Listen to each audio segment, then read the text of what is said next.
I have readers tell me all the time that they book or try things on their cruise, and at the end of the day, they realized it really wasn't worth it, or it cost a lot, or they just didn't enjoy it. And that's because a lot of people go on a Royal Caribbean cruise and don't know about the things you should do, but also the things you shouldn't do while on board. So in this video, I'm going to tell you 5 things you should avoid on a Royal Caribbean cruise, and also some great alternatives that I think you'll enjoy anyway.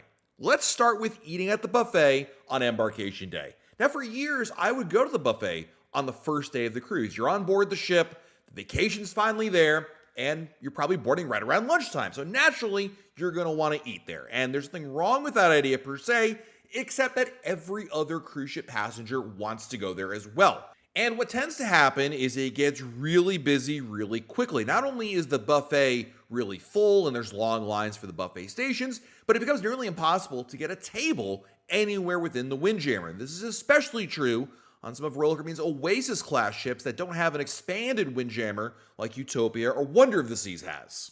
Now, you certainly could risk it. Certainly, you could get on board as early as possible, maybe beat the crowd there, or walk around and eventually find a table. But there's a lot of good reasons to skip the buffet on embarkation day and do something else instead. Number one, you could go to a specialty restaurant. Usually, there is 1 or 2 specialty restaurants open for lunch on embarkation day. This does depend on the ship. Now, eating at a specialty restaurant will cost you extra, but it's a very relaxing way to enjoy the start of your cruise. For a lot of people, they're looking forward to, well, a relaxing vacation. And not having all the hubbub and trying to push around in the Windjammer buffet is probably not the way they necessarily want to start that. And having a more relaxed, seated meal could be the ticket for just that. Another idea is to go to a grab-and-go alternative. Depending on your ship, there may be other complimentary restaurants that offer food for you to enjoy with far less of a line. Places like Cafe Promenade, or Sorrento's Pizza, or even El Loco Fresh are fantastic alternatives.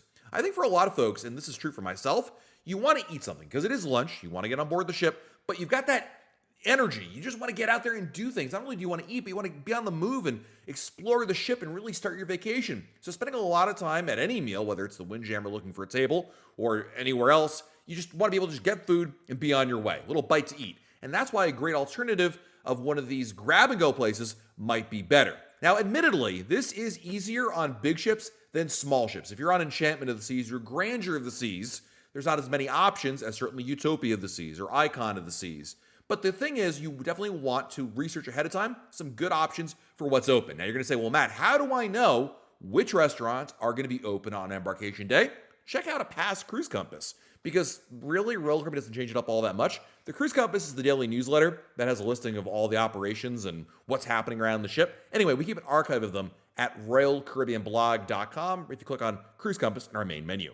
The second thing you should avoid on your Royal Caribbean cruise is the Sailway Party. I know, I'm not trying to be like a Debbie Downer here or like it's too loud, but the Sailway Party is a quintessential cruise experience. It's very stereotypical. Basically, you go up on the pool deck, right at sailaway time, there's a DJ, they're playing the wobble, they're playing the electric slide, and I guess it's okay. To me, it's a little kitschy, a little over the top. If you're the party person, more power to you. Some people really do like having a party atmosphere for their sailaway party.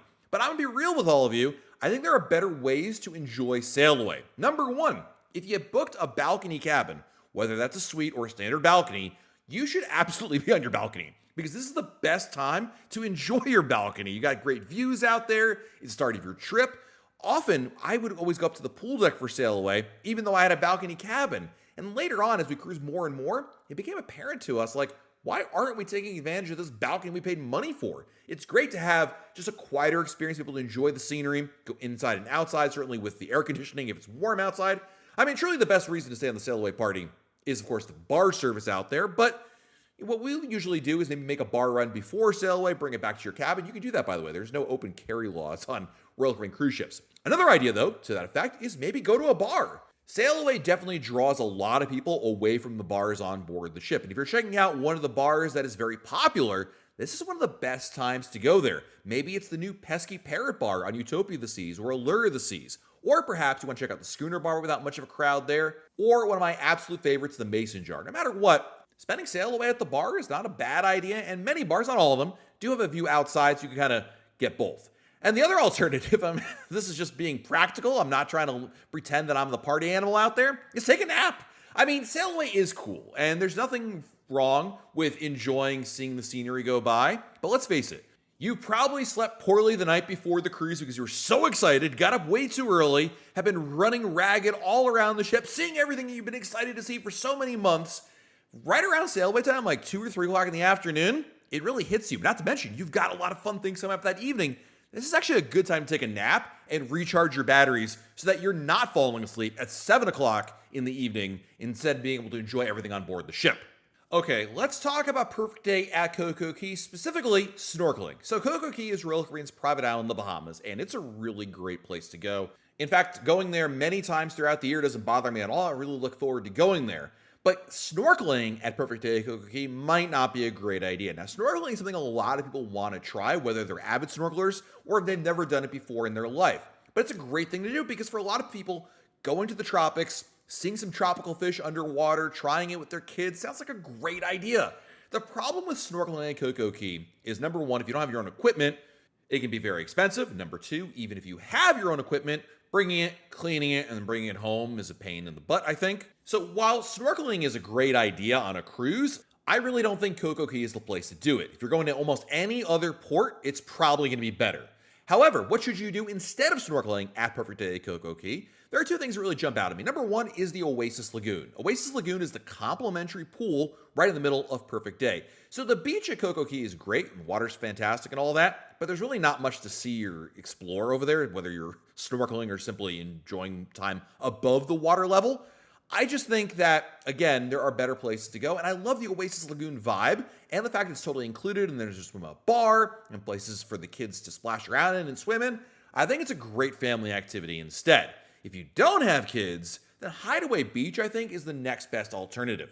Hideaway Beach does have an extra cost, but it's the adults-only enclave at Perfect Day. And this is a place where they have a swim-up bar and a pool and a beach area, and you can really enjoy that with upgraded food options too. Truly, when we're talking about what to do at Coco Cay, I don't rank snorkeling very high on the list. And I'm not saying that it's a dead mistake to do it, but I do think it's going to be a little lackluster and not as exciting as you might think. Certainly, if you're going to the Virgin Islands, you're going to Mexico, you should definitely go do it over there and not at Coco Cay. Instead, do some of the other options that I just mentioned.